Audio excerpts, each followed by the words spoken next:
হযরতে আবু যর থেকে রিওয়ায়াত, দুইটা মসজিদের কথা বলেছি। হযরতে আবু যর থেকে রিওয়ায়াত এসেছে, মুসলিম শরীফের হাদিস। হযরতে আবু যর উনি বলেন যে আমি রাসূলকে বললাম, কুলতু ইয়া রাসূলুল্লাহ আইয়ু মসজিদিন উদিয়া ফিল আরদি আউয়ালু, ওগো আল্লাহর হাবিব, পৃথিবীর ভিতরে সর্বপ্রথম কোন মসজিদকে তৈরি করা হয়েছে? পৃথিবীতে সর্বপ্রথম কোন মসজিদকে তৈরি করা হয়েছে?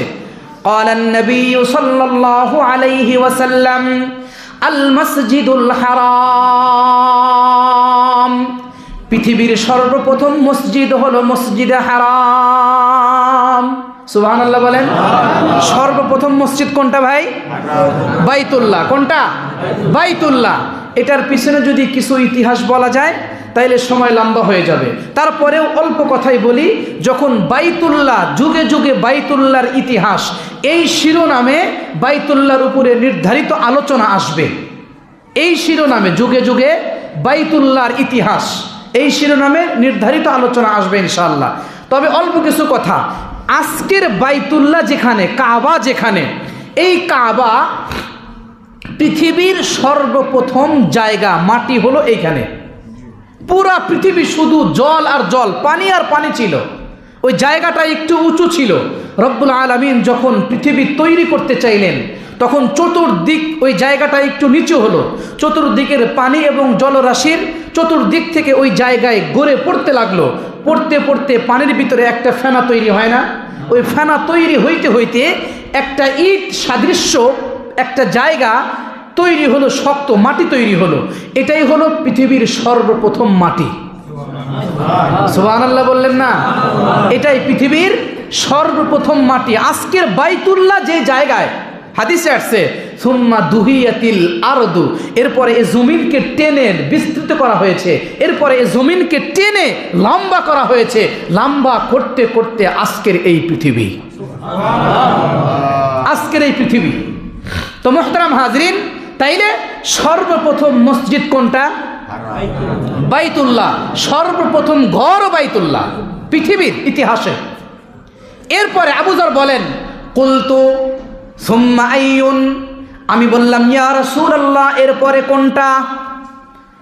আল্লাহর রাসূল বললেন আল মসজিদুল আকসা, এরপরে হলো মসজিদ আকসা, ফিলিস্তিন। বুঝাইতে পারছি কথা? দুই নম্বরে হলো মসজিদ আকসা।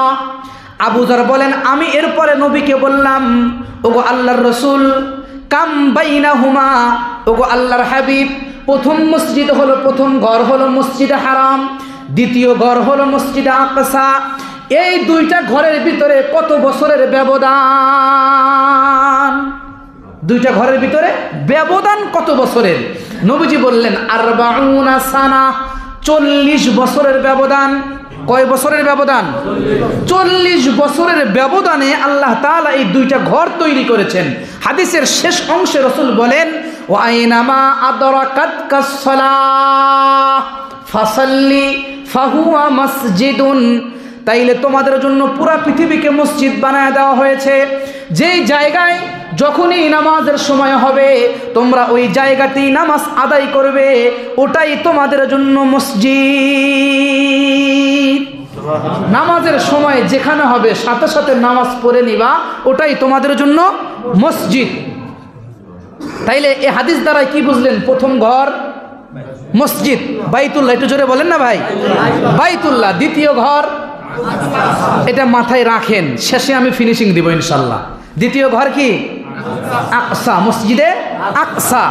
এরপরে আব্দুল্লাহ ইবনে হযরত আবু সাঈদ খুদরি থেকে রওয়ায়াত আসছে, উনি বলেন লা তুসাদ্দুর রিহাল ইল্লা ইলা সালাসাতি মাসাজিদ, 3টা মসজিদ ছাড়া। কয়টা মসজিদ ছাড়া? 3টা মসজিদ ছাড়া সওয়াবের আশায় সফর করা যাবে না। কিসের আশায়? সওয়াবের আশায়, যে এই মসজিদে যদি নামাজ আদায় করি হয়তো বাইতুল মুকাররমে গিয়া নামাজ পড়লে সওয়াব একটু বেশি হবে, এই আশায় এই জায়গা থেকে বাইতুল্লাহ যাওয়া যাবে না, এই কি বাইতুল মুকাররমে যায় নামাজ পড়া যাবে না, এই জন্য সফর করা যাবে না। তবে এই আশায় সফর করা যাবে 3টা মসজিদে। কয়টা মসজিদে? 3টা। কোন আশায়? সওয়াব বেশি হবে এই আশায়।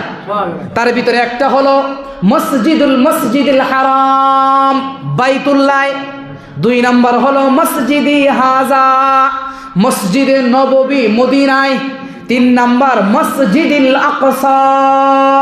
কয়টা মসজিদ? 3টা। এই 3টা মসজিদ ছাড়া সওয়াবের আশায়, ভালো করে বুঝবেন, কিসের আশায়? সওয়াবের আশায়, নেকির আশায় এই মসজিদে হারাম, মসজিদে নববী, মসজিদে আকসা, এই 3টা মসজিদ ছাড়া সওয়াবের আশায়, নেকির আশায় সফর করা বা নামাজ পড়ার নিয়তে যে সওয়াব হবে বেশি, এই 3টা মসজিদ ছাড়া পৃথিবীর সব মসজিদে নামাজ পড়লে সমান। কথা কি বুঝাইতে পারছি? এই 3টা মসজিদে যদি এখন নামাজ পড়েন, আসেন মসজিদে নববীর কথা একটা বলি। আন আব্দুল্লাহ ইবনে জুবাইর عن ابن الزبير قال قال رسول الله صلى الله عليه وسلم আল্লাহর রাসূল বলেন সালাতুন ফি মসজিদি হাযা আফজালু মিন আলফি সালাতিন ফিমা সিওয়াহু মিনাল মাসাজিদ ইল্লাল মসজিদাল হারাম। আল্লাহর রাসূল বলেন যে মসজিদে নববীতে যদি 1 ওয়াক্ত নামাজ আদায় করে, কয় ওয়াক্ত নামাজ? মসজিদে নববীতে 1 ওয়াক্ত নামাজ, আর মসজিদে হারাম ছাড়া, কি ছাড়া? বাইতুল্লাহ ছাড়া দুনিয়ার যত মসজিদ আছে সকল মসজিদে 1000 নামাজ পড়লে যেই সওয়াব, মসজিদে নববী মদিনার মসজিদে নবীজির মসজিদে 1 ওয়াক্ত নামাজ পড়লে ওই 1000 মানে অন্য মসজিদে 1000 নামাজ পড়ার চাইতে বেশি সওয়াব। মসজিদে নববীতে কি পড়বেন? 1 ওয়াক্ত। কয় ওয়াক্ত? 1 ওয়াক্ত। মসজিদে বাইতুল্লাহ ছাড়া দুনিয়ার সব মসজিদে পড়বেন 1000। এই 1000 আর ওইখানে কয়? 1 ওয়াক্ত। আর দুনিয়ার এই মসজিদে ধরেন, আমাদের এই মসজিদে 1000 ওয়াক্ত। কয় হাজার ওয়াক্ত? 1000 ওয়াক্ত। আর মসজিদে নববীতে 1 ওয়াক্ত। ওয়াল জুমাতু মসজিদি হাযা আফজালু মিন আলফি জুমাতিন ফিমা সিওয়াহু ইল্লাল মসজিদাল হারাম। আর আমাদের এই মসজিদে 1000 জুমার নামাজ। কয় হাজার? 1000 জুমার নামাজ। আর মদিনার মসজিদে নববীতে 1 মানে জুমার নামাজ সমান। সহজে বুঝাইতে পারছে কি কথাটা? আচ্ছা, এরপরে আসেন ওয়া শাহরু রমাদান ফি মসজিদি হাযা। আমার এই মসজিদে অর্থাৎ মসজিদে নববীতে 1 রমজান, একটা রমজান। অন্য মসজিদে অর্থাৎ এই মসজিদে সহ দুনিয়ার সকল মসজিদে 1000 রমজান যেই সওয়াব, মসজিদে নববীতে 1 রমজানের সেই সওয়াব। মসজিদে নববীর পার্থক্য বুঝাইতে পারছি কথা? দুনিয়ার সকল মসজিদ আর মসজিদে নববীর পার্থক্য। এবার আসেন তো মসজিদে হারাম, যেটা এই আয়াতের ভিতরে এসেছে, মিনাল মসজিদুল হারাম, মসজিদে হারামের কি সওয়াব মানে নেকি? আল্লাহ রাসূল বলেন সালাতুন ফিল মসজিদিল হারামি, মসজিদে হারামে 1 ওয়াক্ত নামাজ। কয় ওয়াক্ত নামাজ? 1 ওয়াক্ত নামাজ মসজিদে হারামের ভিতরে আফজল, উত্তম হলো মিন মিআতি সালাতিন ফি হাযা, মসজিদে নববীতে 100 ওয়াক্ত নামাজ আদায় করলে যেই সওয়াব, বাইতুল্লাহতে 1 ওয়াক্ত আদায় করলে সেই পরিমাণ সওয়াব। বুঝাইতে পারছি কথা? মসজিদে নববীতে, কোথায়? মসজিদে নববীতে একটু প্যাচ আছে এখানে। কি প্যাচ? মসজিদে নববীতে 100 ওয়াক্ত। কত ওয়াক্ত? 100 ওয়াক্ত। বাইতুল্লাহতে 1 ওয়াক্ত। দুনিয়ার সব মসজিদে 1000 ওয়াক্ত, মসজিদে নববীতে বোঝেন নাই? মসজিদে নববীতে 1 ওয়াক্ত। দুনিয়ার সব মসজিদে, যে কোনো মসজিদে কয় ওয়াক্ত? 1000। বুঝাইতে পারছি কথা? তাহলে এই 1000 যদি 100, তাহলে মসজিদে নববীতে 100 ওয়াক্ত, বাইতুল্লাহ এখন বুঝেছেন? তাহলে এখন 100 আর 1 গুণন দেন তো কত বের হয়? বাড়াইছে? আচ্ছা, এটার দলিল নেন। আন সুফিয়ান عن ابن الزبير قال سمعت عمر بن الخطاب رضي الله تعالى عنه قال عمر بن الخطاب থেকে হযরতে আব্দুল্লাহ ইবনে জুবাইর রিওয়ায়াত করেন যে আন্না সালাতা ফিল মসজিদিল হারাম, মসজিদে হারামে 1 ওয়াক্ত নামাজ। কয় ওয়াক্ত নামাজ? মসজিদে হারামে 1 ওয়াক্ত নামাজ যদি কেউ আদায় করে তাইলে মিন মিআতি আলফি সলাতিন ফিমা সিওয়াহু মিনাল মাসাজিদ, তাইলে 1 লক্ষ নামাজ অন্য মসজিদে আদায় করলে যেই সওয়াব, মসজিদে নববী এই মসজিদে হারামে 1 ওয়াক্ত আদায় করলে সেই নাকি। বুঝাইতে পারছি কথা? তবে মসজিদে নবী ব্যতীত, মসজিদে নববী ব্যতীত সে মসজিদে নববীর ফজিলত কি সেটা তো বললাম কিছুক্ষণ আগে, যে 100 ওয়াক্ত পড়লে বাইতুল্লাহ 1 ওয়াক্ত, 100 ওয়াক্ত পড়লে বাইতুল্লাহ 1 ওয়াক্ত। তাইলে মুহতারাম হাদিরিন, প্রথম মসজিদ, পৃথিবীর প্রথম ঘর, পৃথিবীর প্রথম জায়গা হলো বাইতুল্লাহ। পৃথিবীর প্রথম মাটি ওইখানে, পৃথিবীর প্রথম জায়গায় ওটা, পৃথিবীর প্রথম ঘর হলো বাইতুল্লাহ। পৃথিবীর প্রথম জায়গা ওটা, পৃথিবীর প্রথম ঘর বাইতুল্লাহ। মুহতারাম হাজরিন, সেই বাইতুল্লাহ থেকে, কোথায় থেকে?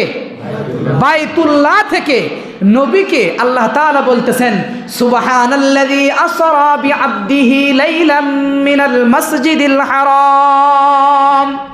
পবিত্র মহিমাময় ওই সত্তা, যেই সত্তা তার বান্দাকে রাত্রিতে ভ্রমণ করিয়েছেন মসজিদে হারাম থেকে মসজিদে আকসা পর্যন্ত, মসজিদে হারাম থেকে মসজিদে আকসা পর্যন্ত। তাইলে মসজিদের হারামের কিছু বর্ণনা শুনলেন, তো কিছু ফাজাইল শুনলেন, মসজিদের নববীর কিছু রিওয়ায়াত শুনলেন। তাইলে পৃথিবীর প্রথম ঘর হলো বাইতুল্লাহ। পৃথিবীর প্রথম ঘর বাইতুল্লাহ আল্লাহ কেন বানাইলেন? কেন বানাইলেন? পৃথিবীর তো প্রথম ঘর তো মানুষের বসবাসের জন্য বানাইতে পারতেন না? প্রথম ঘর কেন বানাইলেন? লক্ষ্য যে ইবাদত বন্দেগী। লক্ষ্য কি ভাই? ইবাদত বন্দেগী। ওমা খালাকতুল জিন্না ওয়াল ইনসা ইল্লা লিয়াবুদুন। পৃথিবীর প্রথম ঘর বানাইছেন ইবাদতের জন্য। মানুষ তোমাদেরকে ইবাদতের জন্য বানানো হয়েছে আল্লাহ। এজন্য প্রথম ঘর হলো ইবাদতের ঘর। প্রথম ঘর কিসের ঘর? ইবাদতের ঘর। সাধারণ ঘর তো আল্লাহ বানাইতে পারতেন না? পারতেন, কিন্তু এটা না বানাইয়া সর্বপ্রথম বাইতুল্লাহ কেন বানালেন? সর্বপ্রথম ইবাদতের ঘর কেন বানাইলেন? এখান থেকে মুফাসসিরিনে কেরাম বলেছেন যে এজন্য এটা বানিয়েছেন যে সাধারণ ঘর বানাইলে তো অন্যরকম হইতো, এজন্য আল্লাহ প্রথম ইবাদতের ঘর বানাইছেন, মানুষ যাতে এটা বোঝে যে আমাকে তৈরি করা হয়েছে আল্লাহর গোলামি করার জন্যে।